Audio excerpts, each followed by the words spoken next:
నమస్తే, నేను Sujatha. Welcome to Master Key TV. ఇది సామాన్యుడి స్వేచ్ఛకు సంకేతం. ఇక డీటెయిల్స్ చూస్తే, కడపలో వైసీపీ కార్యకర్తలు దూరం అవుతారనే ఉద్దేశంతో డబ్బులు ఇచ్చే స్థాయికి దిగజారని బీటెక్ రవి అన్నారు. పులివెందుల టీడీపీ కార్యాలయంలో ఆయన మాట్లాడుతూ, టీడీపీ యాక్టివ్గా పనిచేస్తున్నందునే తమకు డబ్బులు ఇచ్చారని, వైసీపీ నాయకులు తనకు ఫోన్ చేస్తున్నారని వెల్లడించారు. నాకు ఫోన్ వచ్చింది, అన్నా నేను ఇట్లా వైఎస్ఆర్ కాంగ్రెస్ పార్టీకి చెందిన లీడర్ను, నా పేరు ఎందుకులే, నీకు చాలా థ్యాంక్స్ అన్నా. తర్వాత నువ్వు తెలుగుదేశం పార్టీ కార్యకర్తలకు ఏం చేసినావో ఏమో మాకైతే తెలియదు, కానీ మాకైతే చాలా మంచి చేసినావన్నా, థ్యాంక్స్ అన్నా అని చెప్పాను. ఏందయ్యా నాకు థ్యాంక్స్, నువ్వేం చెప్పినావు, నువ్వెందుకు చెప్తున్నావు అంటే, అన్నా గత 4 ఏళ్ల నుంచి మమ్మల్ని పట్టించుకోకుండా ఉన్నారు. ఎన్నిసార్లు అడిగినా మాకు అపాయింట్మెంట్ లేదు, ఇంకోటి లేదు. తర్వాత ఈరోజు మీరు ఈ ఆఫీస్ కట్టి యాక్టివిటీస్ అన్ని బాగా స్టార్ట్ చేసినాక ఇప్పుడు మమ్మల్ని అంతా గుర్తించి తర్వాత మమ్మల్ని పిలిచి అదే పనిగా మాకు డబ్బులు ఇవ్వడం కూడా జరిగిందన్న. ఇదంతా కూడా నీ వల్లనే జరిగింది కాబట్టి ఇదంతా కూడా నీ వల్లనే జరిగింది కాబట్టి తర్వాత నీకు థ్యాంక్స్ చెప్పాల్సి వస్తుంది. ఏందయ్యా డబ్బులు వాళ్ళ తీసుకునేది మీరు మాకెందుకు చెప్తానంటే, ఇదంతా మీ వల్లనే జరిగింది కాబట్టి మీకు థ్యాంక్స్ చెప్పాల్సిన ధర్మం నాకుంది అని కూడా చెప్పడం ఒకటైతే. తర్వాత రెండో పాయింట్ వచ్చేసి, తర్వాత ఆ డబ్బులు ఏదో ఇస్తారని మననే భారతం వచ్చి అంత అకౌంట్ సెటిల్ చేసి ఆ హాస్పిటల్లో ఎవరో పనిచేసే వాళ్ళ క్యాండిడేట్ ఎవరో జనార్దన్ రెడ్డి ఆయన అకౌంట్ అంతా ఇప్పగించారు. తర్వాత లింగాల మండలంలో కొందరికి 3 లక్షలు, కొందరికి 50,000 నుంచి 15 లక్షలు చొప్పున ఇస్తా పోతారనేది మాకు కూడా కొందరికి ఆఫర్ చేసింటే తక్కువని తీసుకోకుండా వచ్చిన వాళ్ళు కూడా ఉన్నారు. ఇంకో ఫోన్ ఏమొచ్చిందంటే, అన్న వాళ్ళు ఆ డబ్బులు ఇట్లా ఇస్తా ఉన్నారు, తర్వాత మాకు ఆ డబ్బులు చెందలేదు, మేము 30 ఏళ్ల నుంచి వయస్సు లవ్ చేస్తున్నాం, వానికి 10 ఓట్లు లేనివానికి 3 లక్షలు ఇచ్చారు, మాకు 50,000 ఇచ్చారే, మేమంతా తక్కువలమా, వాళ్ళంతా పోటీ మోగల్లా, వాళ్ళు ఇచ్చేదంటే సగం లెక్కినా మేము వచ్చి పార్టీలో చేరుతామని. ఒరే నాయన, వాళ్ళంటే అక్రమంగా సంపాదించిన డబ్బులు అయినా ఉన్నాయి, మేమేదో చీనీకాయలు బత్తాయికాయలతో రాజకీయం చేస్తున్నాం, వాళ్ళ మాదిరి మేము దోచిన సొమ్ము లేదు, నా దగ్గర డబ్బు లేదు, ఆ తర్వాత నా దగ్గర అంత స్తోమత లేదు. అందుకే వాళ్ళకి చెప్పేది ఏంటంటే, ఆ ఇచ్చేది ఏదో మట్టగానే 10 కన్నా ఇచ్చుకోండి ఆయన, మళ్ళీ మాకు ఫోన్లు చేయడం, మమ్మల్ని డబ్బు అడగడం, మేము మా దగ్గర లేదని చెప్పడం, ఇదంతా ఎందుకు? ఆ ఇచ్చేది ఏదో మీ కార్యకర్తలకు అందరికీ వర్షంగానే ఇచ్చుకోండి అని తర్వాత మీరు దిగజారినారనేది అందరికీ కూడా ఈరోజు అర్థమవుతా ఉంది. అసలు ఆ డబ్బులు ఇవ్వడంలో కూడా ఒక ఆశ్చర్యకరమైన సంఘటనలు కూడా జరిగినాయి. అవి మీతో. నెల్లూరు జిల్లా వెంకటగిరి నియోజకవర్గ అభివృద్ధికి ఎమ్మెల్యే ఆనం రామనారాయణ రెడ్డి అడ్డుకట్టగా నిలిచారని నేదురుమల్లి ఆరోపించారు. రాష్ట్ర ప్రభుత్వం జీవో ప్రకారం జగనన్న కాలనీలో 1.5 సెంట్లు భూమిని కేటాయిస్తే రోడ్డు మార్జిన్ ముందు భూమిని కలిపి 2 సెంట్లుగా చేసి ఆయన అవినీతికి పాల్పడ్డారని ఆరోపించారు. వెంకటగిరిలో ఆయన చేసిన అభివృద్ధి ఏమీ లేదని, అంతా దోచుకుపోవడమేనని విమర్శించారు.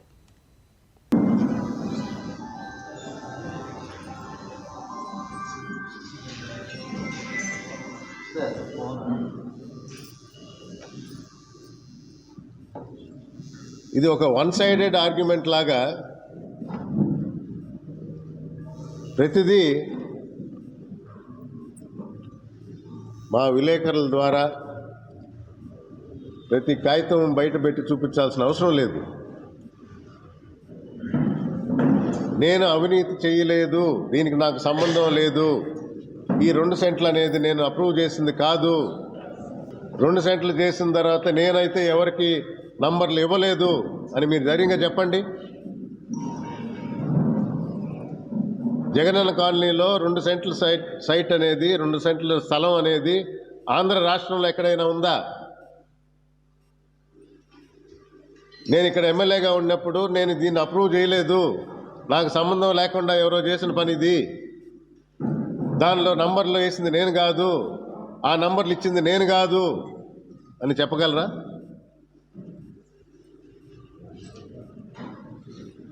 రామనారాయణ రెడ్డి గారు దొరకనంత మాత్రాన దొరగారు.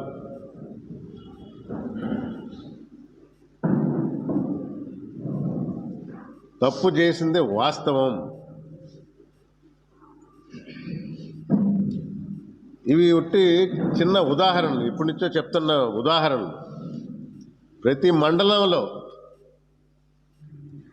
అన్యాయాలు, అరాచకాలు, దోపిడీ ఎలా జరిగిందో ఆ ప్రూఫ్స్తో సహా ఉన్నాయి. చెప్పేవాళ్ళు రెడీగా ఉన్నారు.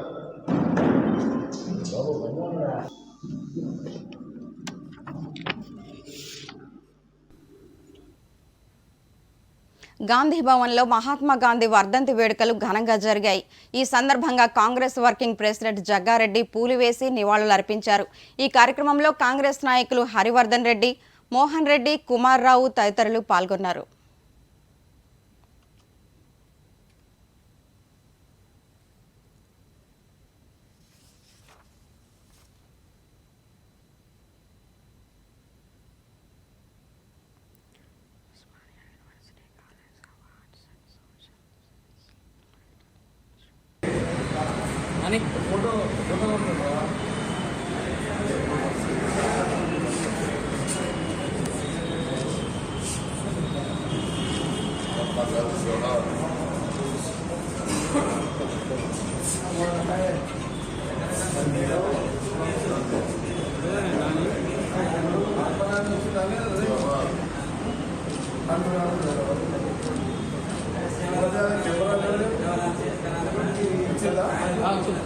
అది వేసినట్టుగా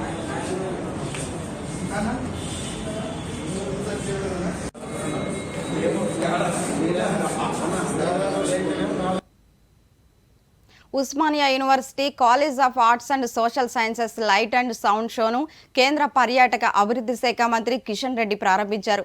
1917 నుంచి ఇప్పటి వరకు 100 ఏళ్ల ఉస్మానియా యూనివర్సిటీ ఆర్ట్స్ కాలేజీ చరిత్రను అద్భుతంగా టెక్నాలజీ సహాయంతో వివరిస్తారు. ఈ కార్యక్రమంలో BC Ravinder, deputy mayor Srilatha Shobhan Reddy, cine నటుడు సాయి కుమార్ పాల్గొన్నారు. ఏ జాతి అయినా జాతికి సంబంధించినటువంటి చరిత్ర, భాష, సంస్కృతి పరిరక్షించుకోవాలి, భావితరాలకు అందించేటువంటి ప్రయత్నం చేయాలి. అందుకే మన చరిత్రను, మన భాషను, మన సంస్కృతిని నిరంతరము గుర్తు చేసుకోవాల్సినటువంటి అవసరం ఉంది. ఇందులో భాగంగానే దక్కన్ పీఠభూమి ప్రాంతంలో చారిత్రక నేపథ్యం ఉన్నటువంటి హైదరాబాద్ నగరంలోని ఈ ఆర్ట్స్ కాలేజ్ సంబంధించినటువంటి తెలంగాణ చరిత్ర, ఆర్ట్స్ కాలేజ్ చరిత్ర ఘనంగా మరి ప్రతిరోజు కూడా సాయంకాలం మరి వచ్చేటువంటి పర్యాటకులకు కానీ ఇక్కడ ఉన్నటువంటి హైదరాబాద్ నగరవాసులకు కానీ తెలియజేయాలనే ఉద్దేశంతో ఈ కార్యక్రమానికి రూపకల్పన చేయడం జరిగింది. నేను హై స్కూల్లో ఉన్నప్పుడు చాలామంది ప్రతిరోజు కూడా హైదరాబాద్ వచ్చేవాళ్ళు ఆర్ట్స్ కాలేజ్ కూడా చూసేటువంటి వాళ్ళు భవనాన్ని. రానున్న రోజుల్లో విదేశీయులు, రానున్న రోజుల్లో ఇతర రాష్ట్రాలకు సంబంధించినటువంటి వాళ్ళు తప్పకుండా ఈ యొక్క లైట్ అండ్ సౌండ్ షో చూడాలి అనేటువంటి ప్రయత్నంలో భాగంగానే ఈ కార్యక్రమానికి రూపకల్పన చేశాము. ఇటీవల మీకు తెలుసు, 4 రోజుల క్రితము గోల్కొండ పోర్టులో కూడా మరి అత్యంత ఆధునికమైనటువంటి టెక్నాలజీతో 3D మ్యాపింగు, లేజర్ లైటింగ్తో ఉన్నటువంటి ఈ యొక్క గోల్కొండ చరిత్రను మరి తెలంగాణ రాష్ట్ర ముఖ్యమంత్రి శ్రీ రేవంత్ రెడ్డి గారు Hyderabad global peace and economic సమ్మిట్ను నిర్వహించేందుకు అంగీకరించారు. రాష్ట్రాన్ని అభివృద్ధి చేసేందుకు మరియు ఉద్యోగాల కల్పనకు పెట్టుబడిదారులను మరియు ప్రపంచ నాయకులను తీసుకురావడానికి డాక్టర్ కేఏ పాల్ సమ్మిట్ నిర్వహించారు. Chief Minister of Telangana State, capital city Hyderabad. We are conducting Global Peace Economic Summit on October 2nd, Gandhi's birthday. In the meanwhile, we will be visiting your countries, hosting you. We are inviting you to come to this great and marvelous city. You can say it is the 9th wonder of the world, Hyderabad. And the Honorable Chief Minister is welcoming you. Please, Sri Ravant Reddy ji. I'm inviting you to Global Summit organized by Dr. K.A. Paul in Hyderabad. Please do come to Hyderabad and participate in Global Summit. Thank you. I am here sitting with the Honorable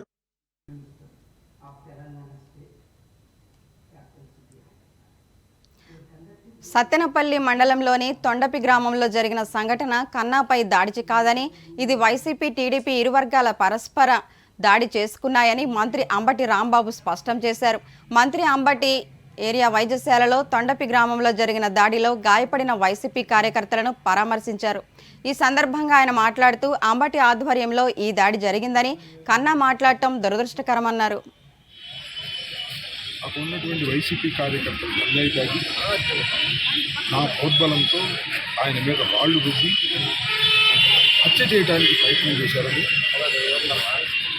అదృష్టవశాత్తు ప్రాణాపాయం లేకుండా ఆయన బయట పడ్డాడని, దానికి స్థానికంగా ఉన్న మంత్రి ప్రోత్సాహం ఉంది అనేటువంటి మాట్లాడి రాజకీయంగా లబ్ధి పొందాలనేటువంటి ప్రయత్నం చేయటం చాలా దురదృష్టకరం. నా మీద బురదలటం అనేది చాలా బాధాకరమైనటువంటి విషయం కాదు. నేను 12 సంవత్సరాల నుంచి సత్తెనపల్లి నియోజకవర్గంలో రాజకీయాలు చేస్తున్నాను. ఇప్పుడు కూడా తగాదాలను ప్రోత్సహించడం, దాడులను ప్రోత్సహించడం, హత్యలు చేయించే కార్యక్రమాలు నాకు ఇష్టము, నచ్చవు. ఆ పద్ధతి కూడా నాకు తెలియదు. తొండపి గ్రామం అనేది చాలా కాలం నుంచి ఫ్యాక్షన్ విలేజ్. పోయినసారి నేను ఎంపీ గారు, ఇప్పుడు ఎంపీగా ఉండి మన రాజీనామా చేసిన శ్రీకృష్ణదేవరాయలు గారు ఇద్దరం ఇలాగే ఎన్నికలకు ముందు వెళ్ళినప్పుడు మా మీద కూడా రాళ్ళు రుద్దినటువంటి సంఘటన బహుశా మర్చిపోయింటారు చాలా. మా మీద కూడా రాళ్ళు రుద్దారు. నిన్న జరిగిన రాబోయే ఎన్నికల్లో 175 సీట్లతో వైఎస్ఆర్సీపీ అధికారంలోకి వస్తుందని, జగన్మోహన్ రెడ్డి మళ్లీ ముఖ్యమంత్రి అవుతారని మంత్రి విశ్వరూప్ జోస్యం చెప్పారు. అంబేద్కర్ కోనసీమ జిల్లా అమలాపురం పట్టణంలో జరిగిన సిద్ధం కార్యక్రమంలో ఆయన మాట్లాడుతూ టీడీపీ జనసేన పొత్తులో వాళ్లు నాయకులు, కార్యకర్తలు మాత్రమే ఓటు వేస్తారని ఎద్దేవా చేశారు. ఫిబ్రవరి 3న జరిగే ఎన్నికల శంఖారావం సభకు విజయవంతం చేయాలని మంత్రి పిలుపునిచ్చారు. ఆరోగ్యశ్రీ 25 లక్షలు పెంచాడు. ఈ విధంగా చెప్పుకుంటే ఇన్ని పథకాలు జగన్మోహన్ ఇస్తున్నారు. ఇప్పుడు కార్యకర్తలు పక్కన పెడితే మిగిలిన 2 లక్షల మందికి ఎక్కువ మంది ఎవరు కొడేస్తారన్నా తప్పనిసరిగా జగన్మోహన్ రెడ్డి గారు కూడా సిద్ధంగా ఉన్నారు. ఎందుకంటే వాళ్ళ కుటుంబం వాళ్ళు లబ్ధి పొందారు. అందుకే డైరెక్ట్గా జగన్మోహన్ రెడ్డి గారు చెప్తున్నారు, నా పథకాల వాళ్ళు లబ్ధి పొందితేనే నాకు ఓటేయండి, నా పథకాల వాళ్ళు లబ్ధి పొందిన వాళ్ళు కూడా నాకు ఓటు వేయకుండా పడతాడు. అంటే దాదాపు 3 కోట్ల మందికి ఇవాళ ప్రభుత్వ పథకాలు డైరెక్ట్ అవుతున్నాయి. 3 కోట్ల మందికి దాదాపు 2,75,00,000 రూపాయలు డైరెక్ట్ గా డిపాజిట్ ద్వారా మీ అకౌంట్ లో పడ్డాయి. ఇవాళ ప్రభుత్వం ఏర్పడాలంటే కావాల్సింది దాదాపు 1,25,000 ఓట్లు వస్తే 1,25,00,000 ఓట్లు వస్తే ప్రభుత్వం ఏర్పడుతుంది. 2014లో 1,25,00,000 చంద్రబాబు నాయుడు వచ్చి అధికారంలోకి వస్తే 1,14,00,000 రూపాయలు ఓట్లు వచ్చి ఇవాళ జగన్మోహన్ రెడ్డి గారు ఓడిపోయి 2014లో అంటే 9 లక్షల ఓట్లతో ప్రభుత్వం పోయింది. ఇవాళ దాదాపు 3 కోట్ల మంది. సీఎం జగన్ రెడ్డి దొంగ ఓట్ల ద్వారా అధికారంలోకి రావడానికి ప్రయత్నిస్తున్నారని మాజీ మంత్రి టీడీపీ పోలిట్ బ్యూరో సభ్యుడు అయ్యన్న పాత్రుడు ఆరోపించారు. నర్సీపట్నంలో ఆయన మాట్లాడుతూ ఆ ప్రయత్నాలను టీడీపీ శ్రేణులు అడ్డుకోవాలని పిలుపునిచ్చారు. ఓటరు జాబితాలను పరిశీలించి ఓట్లు లేకపోతే వెంటనే దరఖాస్తు చేసుకోవాలన్నారు. నామినేషన్ తేదీ 10 రోజుల ముందు వరకు ఓటు హక్కును నమోదు చేసుకోవచ్చనని తెలిపారు. ఓడించాలంటే మనకు ఓటు ఉండాలి కదా. అంటే జగన్మోహన్ రెడ్డి చేసేదంటే ఈ వాలంటీరీ వ్యవస్థని అధికారులు కొంతమంది పనికిమాలిన అధికారులు చేతిలో పెట్టుకొని ఈ ఓటర్ లిస్టులో దొంగ ఓట్లు జాయిన్ చేసి లేకపోతే మన ఓట్లు తీయించేసి గెలవాలని ప్రయత్నాలు స్టార్ట్ చేశాడు. ఆల్రెడీ తెలిసిపోయింది అతనికి. రేపు ఎన్నికల్లో నేను జగన్మోహన్ రెడ్డి గెలడన్న విషయం తెలిసిపోయింది. ఓడిపోతే ఇంటికి కాదు జైలుకి కూడా పోతాడని అర్థమైంది. కాబట్టి ఏదోలాగా మన ఓట్లు తీసేసేయడం లేకపోతే ఏదో ప్లాన్ చేసి దొంగ ఓట్లు జాయిన్ చేసి గెలవాలని చెప్పి ఒక ప్లాన్ చేస్తున్నాడు. అది కూడా అందరికీ తెలిసిన విషయమే. అయితే జగన్మోహన్ రెడ్డిని ఎట్టి పరిస్థితుల్లో ఓడించాలని మాట్లాడుతున్నాం. ఓడించాలంటే ఓటు ఉండాలి కదా. అంచేది ఓటర్ లిస్టులు వచ్చాయి కొత్తగా గవర్నమెంట్ ప్రింట్ చేసి పంపించారు ఎన్నికల కమిషను. ఆ ఓటర్ లిస్ట్ క్షుణ్ణంగా పరిశీలించండి. ఆ ఓటర్ లిస్టులో మన పేర్లు ఉన్నాయా లేదా, మన బంధువుల పేర్లు ఉన్నాయా లేదా, మన తాలూకు అభిమానుల పేర్లు ఉన్నాయా లేదా, మన తెలుగుదేశం పార్టీ నాయకుల తాలూకు పేర్లు ఉన్నాయా లేదా, ఇవన్నీ కూడా పరిశీలించండి. పరిశీలించిన తర్వాత ఒకవేళ పేరు కానీ లేకపోతే మీరు అనుమానపడవలసిన లేదు. ఎలక్షన్ కమిషన్ మనకి టైం ఇచ్చారు. నామినేషన్ వేసి టైం ఇస్తారు మనకి. ఆ టైంకి 10 రోజుల ముందు వరకు కూడా మన టైం ఉంది. రాష్ట్రంలో సర్పంచుల సమస్యలు వెంటనే పరిష్కరించాలని, లేని పక్షంలో సీఎం జగన్కు వ్యతిరేకంగా ఓటు అనే ఆయుధాన్ని ఉపయోగిస్తామని పలువురు సర్పంచులు స్పష్టం చేశారు. ఏలూరు జిల్లా నగరంలోని కలెక్టరేట్ వద్ద సర్పంచుల నిరసన దీక్ష నిర్వహించారు. ఈ సందర్భంగా సర్పంచ్ సంఘం అధ్యక్షులు పాలడుగుల లక్ష్మణరావు మాట్లాడుతూ 2014-2015 సంవత్సరాలకు ఆర్థిక సంఘ నిధులను వెంటనే విడుదల చేయాలని డిమాండ్ చేశారు.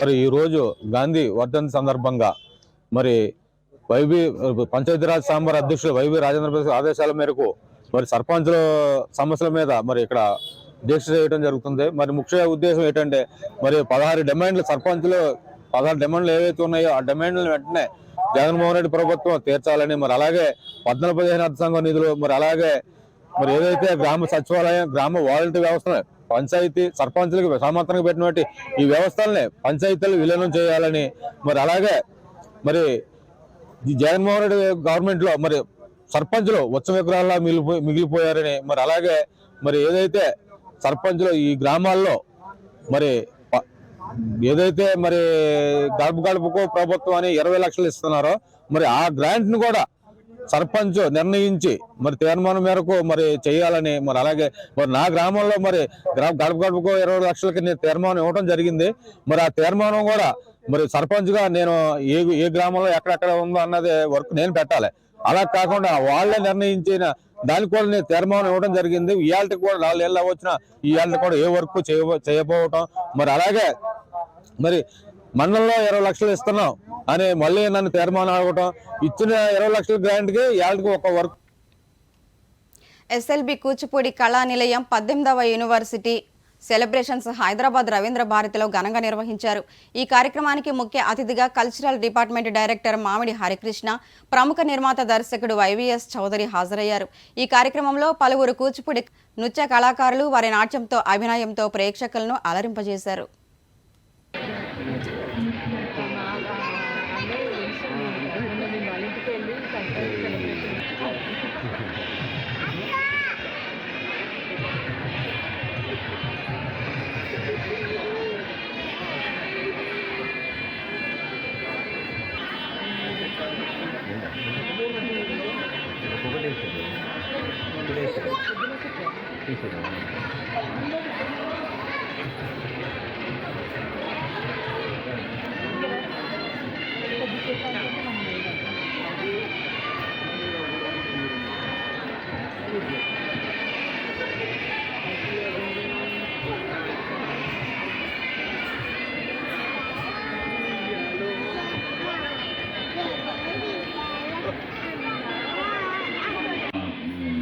నృత్య కళాకారిణులు, భావి భారత పౌరులు, అద్భుతమైన కళాకారిణులు అందరూ వినండి. నేను ఒక సినిమా తీద్దాం అనుకుంటున్నాను. సినిమా తీస్తున్నప్పుడు బాగుంటే ఒక్కసారి చూడండి, బాగుండకపోతే 3 సార్లు చూడండి. నాకు ఏదైనా సరే ఉదయం వాటికి చూడండి, ఈసారి చూద్దామని కాదు. అది మీరు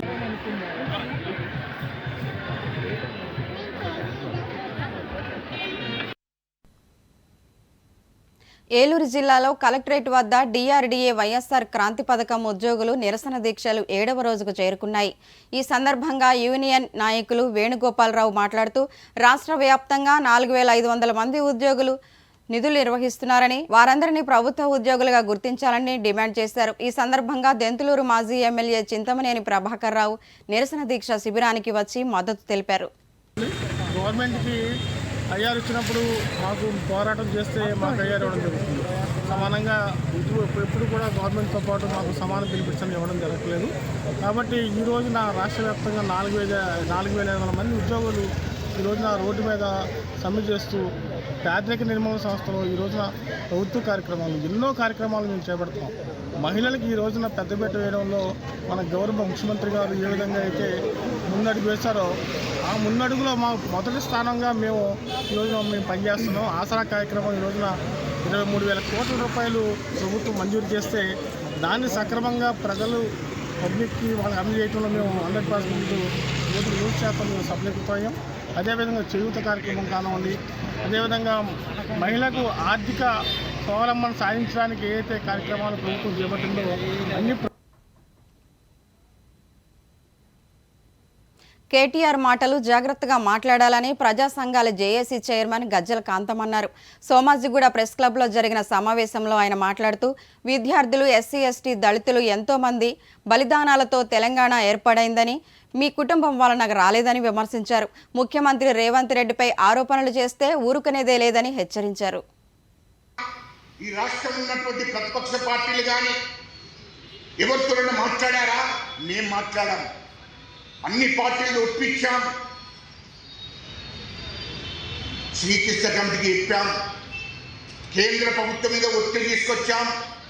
ప్రతిపక్ష పార్టీ నాయకులతో, చంద్రబాబు నాయుడు గారితో, జగన్తో లేఖలు ఇప్పించాం. రాష్ట్రం ఏర్పాటు అయ్యేదాకా ఉద్యమం చేశాం. కేటీఆర్ గుర్తుపెట్టుకో, మాట్లాడే ముందు వెనక ముందు ఆలోచించి మాట్లాడాలి. మీకు తెలంగాణ ఉద్యమకాలంటే లెక్కలేదు. తెలంగాణ రాష్ట్రం కోసం ఉద్యమం చేసిన నాయకులే మర్చిపోయారు మీరు మీ కుటుంబం. ఇది వాస్తవం కాదా? ఎందుకంటే ఇది మీరు ముఖ్యమంత్రి దివంగత నేత వైఎస్ఆర్ రాజశేఖర్ రెడ్డి హయాంలో పలు కార్యక్రమాలు కడప జిల్లాకు మంచి పేరు ప్రతిష్టలు తీసుకొచ్చాయని కడప పార్లమెంటరీ అధ్యక్షులు, కడప మేయర్ సురేష్ బాబు అన్నారు.